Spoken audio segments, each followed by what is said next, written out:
مسجدوں کے علاوہ اگر گھروں کے اندر تھوڑا سا بھی اہتمام کر لیا جائے، کسی قاری کو رکھ لیا جائے 1 مہینے کے لیے، تو اس کا فائدہ کیا ہوگا؟ آپ کی رات کی نماز بڑی اچھی ہو جائے گی، نوافل ہو جائیں گے، تراویح وغیرہ ہو جائے گی. پھر اسی طرح یہ ہے کہ بعض اوقات ہم فرض پڑھ لیتے ہیں، سنتیں ہماری رہ جاتی ہیں، تو رمضان میں کوشش کریں کہ سنتوں کا بھی اہتمام کریں. آپ نے فرمایا جو شخص ہمیشہ 12 رکعت پڑھے اللہ تعالیٰ اس کے لیے جنت میں گھر بنائے گا. اور یہ 12 رکعتیں جو ہیں 4 رکعت ظہر سے پہلے اور پھر 2 بعد میں، مغرب کے بعد 2، عشاء کے بعد 2 اور فجر سے پہلے کی 2، یہ دن میں ٹوٹل 12 سنتیں بن جاتی. اسی طرح چاشت کی نماز عام طور پر اگر آپ نہیں پڑھتے تو کوشش کریں رمضان میں پڑھنے کی. چاشت کی نماز کا ایک بہت بڑا فائدہ ہے، اور وہ فائدہ یہ ہے کہ یہ جسم کے 360 جوڑوں کا صدقہ ہے. یعنی ہر روز اگر انسان صرف 2، چاشت سے مراد اشراق اور اوابین اور وہ ملا کے، یعنی سورج نکلنے کے 15 منٹ بعد سے لے کر سورج کے زوال سے 15 منٹ پہلے تک آپ یہ 2 رکعتیں کسی وقت بھی پڑھ سکتے ہیں. یعنی ظہر ہونے سے پہلے، سورج ڈھلنے سے 15 منٹ پہلے تک. رسول اللہ صلی اللہ علیہ وسلم نے فرمایا، اے ابن آدم، کیا تم اس بات سے عاجز ہو کہ تم دن کے ابتدائی حصے میں میرے لیے 4 رکعتیں پڑھو اور میں تمہارے دن کے آخر تک تمہیں کفایت کروں، ہر چیز میں، ہر معاملے میں تمہیں کافی ہوں. پھر اسی طرح یہ ہے کہ بعض اوقات جیسے لوگوں کو جوڑوں کا مرض ہو جاتا ہے نا، جوڑوں کی طرح نیز کا پرابلم ہو جاتا ہے، باقی جو جوائنٹس ہیں وہ دکھنے لگتے ہیں، تو چاشت کی نماز اگر آپ اس کے علاج کے طور پر بھی پڑھیں تو یہ بہت زبردست وظیفہ ہے. کیونکہ نبی صلی اللہ علیہ وسلم کی بات سے سچی بات کسی کی بھی نہیں ہو سکتی. اگر کوئی شخص ہر روز اپنے ہر جوڑ کا صدقہ دے دیتا ہے تو انشاءاللہ وہ ان تکلیفوں سے محفوظ رہے گا.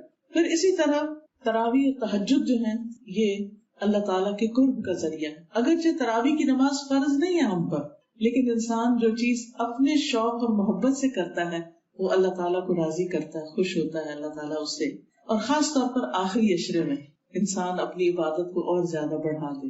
پھر نماز وتر، جو شخص جماعت کے ساتھ تراویح پڑھے اور وتر بھی امام کے ساتھ ہی پڑھ لے، اس کو ساری رات کی عبادت کا ثواب ملتا ہے. تو اگر آپ کے اللہ سبحانہ تعالیٰ کے لیے آسانی کرے، گھر میں کسی قاری کا انتظام ہو جائے، کیونکہ بعض وقت گھر سے نکل کے جانا کہیں مشکل لگتا ہے، تو اس میں فرض نماز بھی ہو جائے، تراویح بھی ہو جائے اور اس کے ساتھ وتر بھی ادا ہو جائے. پھر اسی طرح یہ ہے کہ دل کی خوشی سے یہ نماز ہونی چاہیے. جیسے روزہ دل کی خوشی سے، اسی طرح یہ بھی دل کی خوشی سے. اس کا کیا فائدہ ہوتا ہے؟ رسول اللہ صلی اللہ علیہ وسلم نے فرمایا، اللہ تعالیٰ فرماتا ہے، میرا بندہ عبادتوں میں سے کسی چیز سے میرا قرب حاصل نہیں کرتا جتنا اس چیز سے جو میں نے اس پر فرض کی. یعنی جو بندہ اپنے فرض، اپنی ڈیوٹیز نبھاتا ہے، نماز میں فرض، جیسے نماز کے فرض ہیں، جو زکوٰۃ ہے یا روزہ ہے یا حج ہے، جو بھی فرائض ہیں، تو بندہ میرے قریب ہوتا ہے. اور پھر نفل عبادتیں کر کے مجھ سے اتنا قریب ہو جاتا ہے کہ میں اس سے محبت کرنے لگتا. تو یہ رات کی تراویح ہم یہ کہہ سکتے ہیں کوئی فرض نہیں ہے، میں تو تھکی ہوئی سونے لگی ہوں. ٹھیک ہے، آپ سو سکتے ہیں، لیکن اگر آپ اس کو خوشی سے ادا کرتے ہیں تو یہ اللہ سبحانہ تعالیٰ کی محبت حاصل کرنے کا ذریعہ ہے. عام دنوں میں ہم سے تہجد اٹھ کے پڑھنا کتنا مشکل ہوتا ہے، لیکن جب رمضان میں انسان رات کے اول حصے میں یا آخر حصے میں یہ نماز ادا کر لیتا ہے تو اللہ تعالیٰ کا قرب حاصل کر لیتا ہے. تقوی حاصل کرنے کے لیے تیسری چیز قرآن کو پڑھنا ہے. اللہ تعالیٰ نے یہ کتاب جو اتاری ہے، اس کو کتاب انزلناہ الیک مبارک، یہ کتاب برکتوں والی. جو اس کو پڑھتا ہے، جو اس کو پڑھاتا ہے، جس گھر میں یہ پڑھی جاتی ہے، جو اس کی خدمت میں لگ جاتا ہے، جو کسی بھی طرح اس کے ساتھ اپنا تعلق بناتا ہے، چاہے اس کی تلاوت کرے، چاہے اس کو سمجھ کے پڑھے، چاہے اس کی تعلیم دے، تو اس انسان پر اللہ تعالیٰ کی رحمتیں اور برکتیں نازل ہوتی ہیں. ابن مسعود کہتے ہیں، جو شخص علم حاصل کرنا چاہتا ہے اسے چاہیے کہ قرآن میں غور و فکر کرے، اس لیے کہ اس میں پہلے اور پچھلے تمام علوم موجود ہیں. جبریل علیہ السلام نبی صلی اللہ علیہ وسلم سے رمضان کی ہر رات میں ملاقات کرتے تھے، اور اس ملاقات میں کیا ہوتا کہ وہ نبی صلی اللہ علیہ وسلم کے ساتھ قرآن کا دور کرتے تھے. دور کا مطلب کیا ہوتا ہے کہ جبریل پڑھے تو آپ سنیں، آپ پڑھے تو جبریل سنیں، یعنی ایک دوسرے کو پڑھ کر سنانا. اب بعض اوقات ایسے بھی ہوتا ہے کہ انسان اکیلے پڑھتے ہوئے ذرا بور ہو جاتا ہے یا گھبرا جاتا ہے، تو گھر میں اگر آپ ہیں، آپ کی کوئی اور بزرگ ہیں یا کوئی بھی بچے ہیں، تو آپ مل بیٹھ کے بھی ایک دوسرے کو سنا بھی سکتے ہیں، پڑھ بھی سکتے ہیں، باری باری پڑھ سکتے ہیں. یا پھر یہ ہے کہ آپ اپنی تلاوت خود بھی کر سکتے ہیں، جیسے بھی آپ کے لیے آسانی ہو. نبی صلی اللہ علیہ وسلم نے فرمایا جو آدمی چاہتا ہے کہ اللہ اور اس کے رسول سے اسے محبت ہو جائے، اور یہ ہماری ایمان کا حصہ ہے نا کہ ہمیں اللہ سے محبت اور رسول صلی اللہ علیہ وسلم سے محبت، تو اسے مصحف دیکھ کے قرآن دیکھ کے تلاوت کرنی چاہیے، چاہے زبانیں بھی یاد ہوں، لیکن حرفوں کو دیکھنے، ان لفظوں کو دیکھنے کا بھی ایک اجر اور ثواب ہے، اور وہ بھی ایک دل کی راحت اور سکون کا باعث بنتا ہے۔ یعنی ایک ہوتا ہے صرف سننا، ایک ہوتا ہے صرف اپنا پڑھنا جو زبانی یاد ہے ہمیں، اور ایک ہوتا ہے دیکھ کے پڑھنا۔ لیکن جب انسان دیکھ کے پڑھتا ہے تو آنکھیں بھی، کان بھی، زبان، یہ دل، دماغ، ہر چیز اس میں انوالو ہو جاتی ہے، تو اس کا اجر و ثواب بڑھ جاتا ہے۔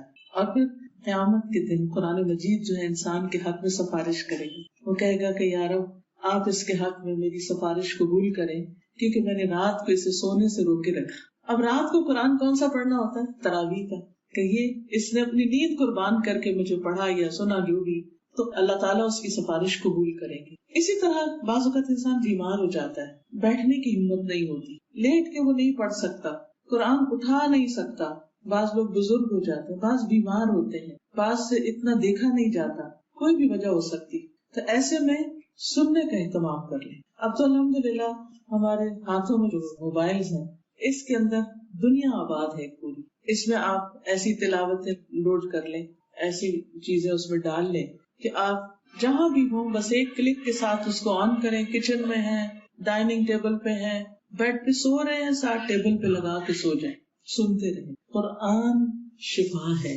قرآن مجید میں اللہ تعالیٰ فرماتے ہیں قُلْ بِفَضْلِ اللَّهِ وَبِرَحْمَتِهِ فَبِذَلِكَ فَلْيَفْرَحُوا هُوَ خَيْرٌ مِّمَّا يَجْمَعُونَ، کہہ دیجئے کہ اللہ کے فضل اور اس کی رحمت کی وجہ سے انہیں چاہیے کہ خوش ہو جائیں، یہ ہر اس چیز سے بہتر ہے جسے لوگ جمع کر رہے ہیں۔ اور اس سے پہلے فرمایا کہ تمہارے پاس ایک ایسی کتاب آئی ہے کہ جو سینے کی بیماریوں کے لیے شفا ہے، شفاء لما فی الصدور۔ سینے کی بیماریاں کیا؟ گھٹن، ڈپریشن، یعنی دل کے اندر جو کچھ ہوتا ہے، اداسی، غم، وسوسے، خوف، انجانے خوف، توہمات، یہ ساری چیزیں، ان کا علاج قرآن میں ہے۔ قرآن ان کے لیے تھراپی ہے۔ سنیں، پڑھیں، اس کی تلاوت سنیں، اس کا ترجمہ سنیں، کسی بھی طرح یہ آپ کے لیے نہ صرف یہ کہ اجر و ثواب کا باعث ہوگا، بلکہ آپ کی بیماریوں کو بھی ٹھیک کرنے کا ذریعہ ہوگا، کیونکہ قرآن دل پر اترا ہے، اور خصوصاً دل کی بیماریاں جتنی بھی ہیں، کیونکہ اللہ تعالیٰ نے خاص طور پر فرمایا شفاء لما فی الصدور، کہ جو سینوں میں ہے، یعنی سینے کے اندر تو دل ہی ہے نا، جو سینے میں ہے اس کا علاج ہے یہ قرآن، اس کے لیے شفا۔ پھر اسی طرح اگر ہو سکے تو کچھ زبانی یاد بھی انسان کر لے، یا یاد کیا ہوا تو اس کی تھوڑی ریویژن بھی کر لے۔ چوتھی چیز جس سے تقویٰ حاصل ہوتا ہے وہ ہے عبادت، جیسے اعتکاف وغیرہ کرنا۔ خواتین کے لیے عام طور پر مشکل ہوتا ہے، لیکن جن کے پاس تھوڑا وقت ہو، صحت ہو، اللہ نے ان کو موقع دیا ہو، تو کوشش کریں کہ وہ آخری عشرہ اعتکاف کر لیں، ورنہ جتنا بھی ان کے لیے پاسبل ہو وہ الگ ہو کے لوگوں سے اپنا سارا وقت عبادت میں گزارے۔ نبی صلی اللہ علیہ وسلم ہر رمضان میں اعتکاف کرتے تھے، ایک سال کسی وجہ سے نہیں کر سکے تو اگلے سال 20 دن کا اعتکاف، یعنی اس عبادت کو آپ نے اپنے لیے لازم کیا ہوا تھا کہ یہ تو کرنی ہی کرنی۔ اللہ تعالیٰ ہمیں بھی اگر توفیق دے تو اس کی نیت کرنی چاہیے، اس کا شوق رکھنا چاہیے، اور اس میں خاص طور پر دعائیں کرنی چاہیے۔ تو دعا کرنا جو ہے یعنی عبادت کا ایک اعلیٰ ترین مقام ہے، یعنی دعا عبادت کی ٹاپ پر۔ اب دیکھیے دعا تو ہم اپنے لیے کر رہے ہوتے ہیں کہ اللہ تعالیٰ ہمیں صحت دے، ہمارے بچوں کو کامیابی دے، اور جو جو ہمارے مسئلے مسائل ہوتے ہیں ہم اللہ سے مانگ رہے ہوتے ہیں، اور اللہ تعالیٰ اس مانگنے پر بھی ثواب دے رہے ہوتے ہیں، اس پر بھی اجر دے رہے ہیں، اس کی وجہ سے بھی ہم سے محبت کر رہے ہیں کہ یہ میرا بندہ میرے پاس مانگنے کے لیے آتا ہے، لوگوں کے پاس نہیں جاتا۔ حقیقت یہ ہے کہ اگر ہم لوگوں کے پاس جاتے ہیں تو کیا ہوتا ہے، اگر ہم کسی سے کچھ بھی مانگیں تو کوئی اس پر ہمیں شاباش دے گا کہ تم تو میرے بڑے محبوب ہو کیونکہ تم مجھ سے چیزیں مانگتے ہو۔ کوئی ہے ایسا دنیا میں؟ کتنا بھی کوئی کسی کا پیار ہو، ماں باپ بھی ہو، دوسری سے تیسری دفعہ آپ دیکھیں شادی کے بعد جائیں آپ ماں باپ سے کچھ مانگنے، پھر دیکھیں جواب کیا ملتا ہے۔ شوہر جس کی ذمہ داری ہے سب کچھ دینا، اگر ایک سے دوسری دفعہ آپ کوئی ڈیمانڈ کریں گے تو ہو سکتا ہے ایک دفعہ کرے بڑا خوش ہو کہ ہاں بھائی بیوی کو کوئی تحفہ دینا ہے یا اس کو خوش کرنا ہے، لیکن اگر بار بار جائیں گے یا ریپیٹڈلی کچھ مانگیں گے تو بالکل ہی معاملہ الٹ ہو جائے گا۔ یعنی کہ انسان کی فطرت میں ہے کہ جب اس کو پتا چلتا ہے کہ کسی کو اس سے کوئی غرض ہے یا لالچ ہے تو وہ تھوڑا اس سے بچ کے رہنے لگتا ہے کہ بھئی اس سے پورا ہی رکھو۔ لیکن اللہ سبحانہ وتعالیٰ جب اللہ کو پتا چلتا ہے کہ اس بندے کو مجھ سے غرض ہے اور یہ مجھ سے مانگتا ہے تو اللہ تعالیٰ اس کو اپنے اور قریب کر لیتا ہے، اس سے محبت کرتا ہے، پھر ہم کیوں نہ مانگے۔ اور اللہ تعالیٰ ہر ایک کی سنتا ہے, ان کی بھی سنتا ہے جو اس کے ساتھ شرک کرتے ہیں اور غلط کام کرتے ہیں, کوئی گناہگار ہوتے ہیں, کچھ بھی, وہ سب کی سنتا ہے, سب کی مان. ایک شخص جس نے 99 قتل کیے تھے, جب اس کو خیال آیا کہ میں غلط کر رہا ہوں, جس کی زندگی میں ایک بھی نیکی نہیں تھی, لیکن وہ اللہ کی طرف جانا چاہتا تھا, کہ اللہ سبحانہ وتعالیٰ نے اس کو راہ دکھا دی, اس کو ہدایت دے دی, اور ابھی وہ اس جگہ بھی نہیں پہنچا تھا کہ راستے میں ہی مر گیا, تو فرشتوں کے بیچ میں جھگڑا ہوا. عذاب کے فرشتے بھی آگے, رحمت کے فرشتے بھی آگے. عذاب کے فرشتوں نے کہا ہم جان لیں گے اس شخص کی زندگی میں ایک بھی نیکی نہیں تھی. رحمت کے فرشتوں نے کہا کہ ہم جان لیں گے کیونکہ یہ توبہ کی غرض سے اور اصلاح کی غرض سے اس بستی کی طرف جا رہا تھا. فرشتوں نے جب معاملہ اللہ کے سامنے پیش کیا تو اللہ تعالیٰ نے فرمایا کہ زمین ناپ لو, جس زمین کا فاصلہ کم ہوگا اس کے فرشتے اس کی جان لے لیں, یعنی رحمت کے یا عذاب کے.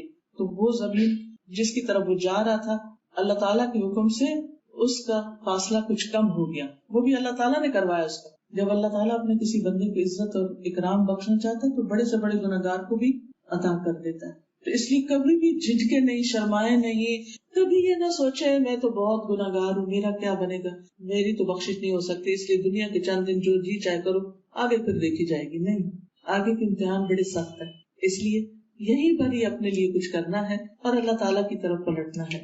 نبی صلی اللہ علیہ وسلم نے فرمایا کہ رمضان کے ہر دن اور ہر رات اللہ تعالیٰ کی طرف سے کچھ لوگوں کو جہنم کی خلاصی نصیب ہوتی ہے, اور ان میں سے ہر بندے کی ایک دعا ایسی ضرور ہوتی ہے جو قبول ہو جائے. یعنی رمضان کی دعاؤں میں سے کم از کم ایک دعا ایسی ہوتی ہے جو ضروری قبول ہوتی. یعنی اس کا مطلب نہیں کہ باقی قبول نہیں ہوتی, وہ ہو جاتی ہے, لیکن ہو سکتا ہے کہ دنیا میں اس کا بدلہ آپ کو نہ ملے, قیامت کے دن کے لیے وہ محفوظ کر دی جائے, لیکن آپ جو مانگتے ہیں اس میں سے کم از کم ایک چیز آپ کو مل جاتی. تو جتنی چاہیں آپ دعائیں کریں, خاص طور پر تقوی کے حصول کے لیے. اللہ روزے تو رکھ رہے ہیں تو تقوی بھی دے دے, اور اس کے لیے دعائیں بھی ہیں. اللہم انی اسألک الہدی والتقی والعفاف والغنی, اللہم آت نفسی تقواها وزکیها انت خیر من زکاها انت ولیہا ومولاہا. اے اللہ میری نفس کو تقوی عطا کر اور اسے پاکیزہ بنا, آپ ہی پاکیزہ بنانے والوں میں سے بہتر ہیں اور آپ ہی اس کے کارساز اور مولا ہیں. تو اپنے آپ کو انسان اپنے رب کے حوالے کرے. پھر خاص طور پر آخری عشرے میں انسان جہنم کے عذاب سے بچنے کی خوب دعائیں کرے اور اللہ تعالیٰ سے معافی مانگے. اور یہ دعا چھوٹی سی دعا ہے, لیکن نبی صلی اللہ علیہ وسلم نے لیلۃ القدر کے لیے بتائی. اللہم انک عفو تحب العفو فاعف عنی. اللہ تو خوب معاف کرنے والا ہے, معاف کرنے سے محبت رکھتا ہے, یعنی تجھے پسند ہے کہ تو بندوں کو معاف کرے. فاعف عنی, تو مجھے بھی معاف کر دے. تو یہ دعا ضرور کرنی چاہیے. اسی طرح اٹھتے بیٹھتے ذکر اذکار کرنا, کیونکہ جو ذکر ہے اللہ کا, تسبیح پڑھنا, درود شریف پڑھنا, آیت کریمہ, جو بھی دل میں, اور اس کو کوئی شرط نہیں کہ وضو ہو, کوئی شرط نہیں کہ خاص کونے میں بیٹھے ہوں, چلتے پھرتے, واک کرتے, کھاتے پیتے, کسی بھی وقت آپ کے دل میں جو بھی ذکر آیا آپ اس کو رینڈملی پڑھ سکتے ہیں. اور ذکر جو ہے دلوں کے اطمینان کا ذریعہ ہے. الا بذکر اللہ تطمئن القلوب. نبی صلی اللہ علیہ وسلم نے فرمایا بہترین عمل یہ ہے کہ جب تم دنیا سے رخصت ہو تو تمہاری زبان اللہ کے ذکر سے تر ہو. اور آپ نے کئی مریضوں کو دیکھا ہوگا کہ اپنے آخری عمر میں انہیں کسی چیز کا ہوش نہیں ہوتا, لیکن جو صورتیں انہوں نے کوئی یاد کی ہو یا جو کلمہ وہ بہت کثرت سے پڑھتے ہو وہ بار بار دہرا رہے ہوتے ہیں, بے ہوشی میں بھی دہرا رہے ہوتے ہیں, کیونکہ وہ ان کی زندگی کا ایک حصہ بن چکا ہوتا ہے ذکر کی کثرت کی وجہ سے. تو یہ سب سے اچھا خاتمہ ہے انسان اللہ کا نام لیتے ہوئے دنیا سے جائے, اور جو اللہ کو یاد کرتے ہوئے جائے گا تو اس کے لیے آگے کی راہیں آسان ہو جائے گی انشاءاللہ. پھر اسی طرح غور و فکر کرنا. غور و فکر کرنا کیا ہے؟ قرآن مجید میں آتا ہے کہ عقل مند لوگ وہ ہیں الذین یذکرون اللہ قیاما وقعودا وعلی جنوبہم ویتفکرون فی خلق السماوات والارض ربنا ما خلقت ھذا باطلا سبحانک فقنا عذاب النار. کہ جو ذکر کے ساتھ غور و فکر بھی کرتے ہیں, اپنا دماغ استعمال. اور کس چیز میں غور و فکر کرتے ہیں؟ صرف قرآن مجید میں نہیں, آسمان و زمین کی پیدائش میں, اللہ کی نشانیوں میں. کیونکہ ہوتا یہ ہے کہ رمضان میں انسان کے اندر ایک خاص چینج آ جاتا ہے نا, ایک روحانیت اس کو محسوس ہونے لگتی ہے. پھر وہ ستاروں پہ نظر ڈالتا ہے تو اس کو اللہ کی یاد آتی ہے, آسمان کو دیکھتا ہے, زمین کو دیکھتا ہے, پودوں کو دیکھتا ہے, پھولوں کو دیکھتا ہے, ہر چیز کے ساتھ اس کو اپنے رب کی یاد آتی ہے.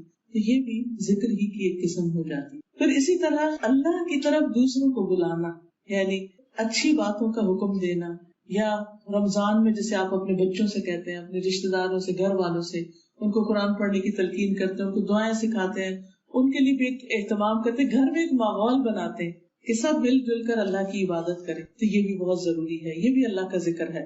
پانچویں چیز جس سے تقویٰ پیدا ہوتا ہے وہ ہے حسن معاشرت, لوگوں سے اچھا سلوک. نبی صلی اللہ علیہ وسلم رمضان میں تیز آندھی سے بھی زیادہ صدقہ خیرات کرتے تھے, سخی ہو جاتے.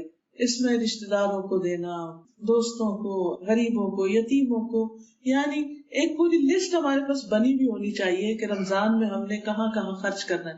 کیونکہ ہوتا ہے یہ کہ بعض اوقات ہم زبانی چیزیں بھول بھی جاتے ہیں. کچھ لوگوں کی تو میموری ماشاءاللہ بہت اچھی ہوتی ہے, لیکن مجھ جیسے لوگ بھول جاتے ہیں. تو اگر کوئی ایسی ڈائری بنا لے یا کوئی ایسی چیک لسٹ بنا لے کہ رمضان میں نے کہاں کہاں خیرات کرنی, کس کس کو پوچھنا ہے, کہاں افطار بھیجنا ہے, تو اس سے یہ ہوگا کہ انشاءاللہ پھر ہر رمضان میں اٹھائیں, دیکھیں اور آٹومیٹیکلی وہ کام کرنا شروع کر دیں. پھر اسی طرح سحر اور افطار میں فیملی کو اکٹھے بیٹھنے کا موقع ملتا ہے کھانے کا, اور اس میں پھر کوشش کریں کہ اچھی بات ہی ہو. بعض اوقات یہ ہوتا ہے کہ عین روزہ کے اس وقت بھوک بھی لگی ہوتی ہے اور تھکاوٹ بھی ہوتی ہے اور کھانا بھی سرو کر رہے ہوتے ہیں, تو بعض میں ڈانٹ ڈپٹ بھی شروع ہو جاتی ہے. تو یہ ذرا کنٹرول رکھنا ہے اپنے اوپر کہ ہم نے روزہ رکھا تھا اور عبادت کر رہے ہیں, تو ہم بچوں کے سامنے کیا نمونہ پیش کر رہے ہیں, تو اس سے بچیں. پھر اسی طرح اگر مسجد جاتے ہیں اکٹھے ایز اے فیملی, تو اس میں بھی بڑی راستے میں بات چیت ہوتی ہے آپس میں. پھر کبھی سحری کے یا افطاری کے جو پروگرامز ہوتے ہیں, لوگوں کے ساتھ مل کے افطار کرتے ہیں, اس میں بھی ایک اچھی سوشلائزنگ ہوتی ہے. ایز لانگ ایز کہ ہماری نمازیں وغیرہ مس نہ ہو, تو اچھے دوستوں کے ساتھ ملنا, ان کے ساتھ وقت ان مواقع پہ تھوڑا تھوڑا گزارنا, اس سے بھی انسان کے اندر ایک خوشی پیدا ہوتی ہے. آپ جاتے ہیں تو جس حج پہ جاتے ہیں نا, تو حرم میں جن لوگوں کو دیکھتے ہیں, ملتے ہیں, ان کو دیکھ کے تو آپ کو مشکل کام بھی آسان لگتا ہے اور ایک خوشی اور بلبلہ پیدا ہوتا ہے. تو رمضان میں بھی جب آپ لوگوں سے ملتے ہیں, مثلاً آپ دورہ قرآن اٹینڈ کر رہے ہیں یا تراویح پڑھ رہے ہیں یا کھانے پہ اکٹھے ہیں, تو اس سے بھی ایک بلبلہ پیدا ہوتا ہے انسان کے اندر. پھر اخلاص کے لیے اور تقویٰ کے لیے بہت ضروری ہے کہ انسان خاص روزہ رکھے, اور خاص الخاص. ابن الجوزی کہتے ہیں, یہ کتاب شہر رمضان شاید اسٹال پر موجود ہو, یہ بہت سی چیزیں میں نے وہیں سے اکٹھی کی ہوئی ہیں. اس میں ہر ٹاپک کے ساتھ حدیثیں بھی ہیں اور ساتھ لکھا ہوا کہ کرنے کے کیا کیا کام. تو اسی میں یہ کوٹیشن بھی ہے کہ امام ابن الجوزی کہتے ہیں کہ روزے کے 3 درجے ہیں. ضرورت اس بات کی کہ ہم جائزہ لیں کہ ہمارا کس لیول کا درجہ, فرسٹ سیکنڈ تھرڈ کہاں پر ہے. پہلا درجہ عام روزہ ہوتا ہے کہ انسان صرف کھانا پینا چھوڑے. دوسرا خاص روزہ کہ انسان اپنی نگاہ, زبان, ہاتھ, ان چیزوں پر بھی کنٹرول رکھے. کوئی چیز ایسی نہ دیکھے کہ جو اللہ تعالیٰ کو ناراض کرنے والی, کچھ سنے نہ, کچھ بولے نہ, زبان سے غیبت, چغلی وغیرہ ان چیزوں سے انسان بچے. اور خاص الخاص روزہ یہ ہوتا ہے کہ انسان ایسے خیالات سے بھی بچے کہ جو بدگمانی پر, حسد پر, نفرت پر, ان چیزوں پر مبنی ہو. ان چیزوں سے بھی انسان کو اپنے آپ کو بچانا چاہیے, اور ایسے خیالات سے بھی انسان بچے کہ جس سے انسان اللہ کی یاد میں دل نہ لگا سکے. جسے خاص طور پر نماز میں کوشش کرے کہ انسان اپنے خیالات کو نکالے. چھٹی چیز مالی عبادتیں ہیں, جس میں سب سے پہلے زکوٰۃ کی ادائیگی اگر آپ کی رمضان میں ڈیو ہے, پھر عام صدقات, پھر کسی کا روزہ افطار کرنا, کیونکہ جو کسی کا روزہ افطار کرتا ہے اس کو اتنا ثواب ملتا ہے جو گویا اس نے ایک اور روزہ رکھا, اور روزہ رکھنے والے کے ثواب میں کمی نہیں ہوتی. خصوصاً فطرانہ ادا کرنا. بعض لوگ رمضان گزرے تو بعد میں فطرانہ دے رہے ہوتے ہیں. مجھے کل ہی کسی نے بتایا کہ اس طرح تو فطرانہ نہیں ہوتا. فطرانہ تو عید کی نماز پڑھنے سے پہلے دینا ہوتا ہے. اچھا, ہمارا ایک اور رواج بھی ہے کہ ہم صرف پیسے دے دیتے ہیں. نبی صلی اللہ علیہ وسلم سے جو طریقہ ثابت ہے, اور آج بھی اگر آپ سعودی عرب جائیں اور رمضان اگر آخری عشرہ وہاں آئے اور عید کا موقع آ جائے, تو آپ دیکھیں جگہ جگہ لوگ چاول, جو, گندم, پنیر اور کھجور اور اس طرح کی چیزیں کھانے کے ایٹیبل آئٹمس لے کے بیٹھے ہوتے ہیں. تو کوشش یہ کرنی چاہیے کہ ایٹیبل کو نکالا جائے اور اس کا فطرانہ دیا جائے, کیونکہ غریب لوگوں کے پاس پھر جب ہم پیسے بھی اتنے لیٹ دیتے ہیں کہ ادھر نماز کھڑی ہو رہی ہے اور ادھر ہم پیسے نکال کے دے رہے ہوتے, تو ان بیچاروں نے بعض وقت کھایا بھی نہیں ہوتا. تو اگر 1-2 دن ان ایڈوانس میں نکال لیا جائے تو کوئی حرج نہیں ہے, تاکہ غریب لوگ بھی خوشیوں میں شریک ہو سکیں. پھر اسی طرح عمرہ ادا کرنا. رمضان میں عمرہ جو ہے نبی صلی اللہ علیہ وسلم کے ساتھ حج کرنے کے برابر ہے. بہت ہی بڑا اجر و ثواب ہے اس میں, اور اس میں بھی انسان جو پیسہ وغیرہ لگاتا ہے وہ انسان کے لیے صدقہ خیرات ہوتا ہے. پھر اسی طرح اخلاقیات, اپنے غصے پہ قابو پانا, کسی بیمار کی عیادت کرنا, اور اپنے لیے گول سیٹ کرنے ہیں کہ میں نے اس رمضان میں کس کس کی کیا مدد کرنی ہے, کس کس کے کیسے کام آئے. پھر اسی طرح زبان کی حفاظت, کہ اگر میں کھانے پینے سے رکی ہوں تو میں غلط چیز بولنے سے بھی رک جاؤں. پھر اسی طرح بری عادتوں کو چھوڑنے کی اپنی ایک لسٹ بنانی کہ کیا کیا چیزیں مجھے اپنے اندر خود بھی اریٹیٹ کرتی ہیں اور دوسروں کو بھی مجھ سے دور بھگاتی ہیں. ان عادتوں کو دور کرنے کی بھی ایک کوشش رمضان میں انسان کرے اور اس کے لیے دعا بھی کرے تو انشاءاللہ اللہ سبحانہ وتعالیٰ اس کی مدد کرے گا. پھر اسی طرح اللہ باتوں کو فضول چٹ چیٹ گپ ادھر ادھر ٹیکسٹنگ میسجنگ حال چال شاپنگ ان چیزوں میں وقت ضائع نہ کرے کیونکہ بڑا قیمتی وقت ہے. ایک ایک عبادت کا درجہ کئی گنا بڑھ جاتا ہے تو اس کے لیے انسان اپنے وقت کو بچائے اور عبادت میں لگائے. اور خاص طور پر لڑائی جھگڑے سے تو بالکل ہی بچنا. اگر کوئی کہے بھی آپ کے اوپر زیادتی بھی کر جائے تو جواب نہیں دینا, آپ نے کہنا ہے انی صائم میں تو روزے سے. پھر اسی طرح شور شرابہ اونچی آوازیں ان چیزوں کو بھی کنٹرول کرنے کی ضرورت ہے کیونکہ رمضان میں کئی لوگ عبادت میں گھر میں مصروف ہوتے ہیں, کوئی سو رہا ہوتا ہے کوئی آرام کر رہا ہوتا ہے, تو یہ جو چیخنا چلانا ہے اس کی وجہ سے روزہ جو ہے وہ ایک طرح سے مکروہ سا ہو جاتا ہے. رسول اللہ صلی اللہ علیہ وسلم نے فرمایا روزہ گناہوں سے بچنے کی ایک ڈھال ہے. اگر کوئی روزے سے ہو تو اس سے فحش گوئی نہیں کرنی چاہیے, گالی شالی نہیں دینی چاہیے, نہ وہ شور مچائے. اگر کوئی شخص اسے گالی دے یا اس سے لڑنا چاہے تو جواب صرف یہ دے کہ میں تو روزے سے ہوں, میں نہیں لڑ سکتا. پھر اسی طرح اپنی زندگی میں انسان سچائی کو لے کر آئے کیونکہ نبی صلی اللہ علیہ وسلم فرمایا کہ جو شخص روزہ رکھ کے بھی جھوٹ بولنا نہیں چھوڑتا اس کا روزہ نہیں. اور پھر باقی گناہوں سے بھی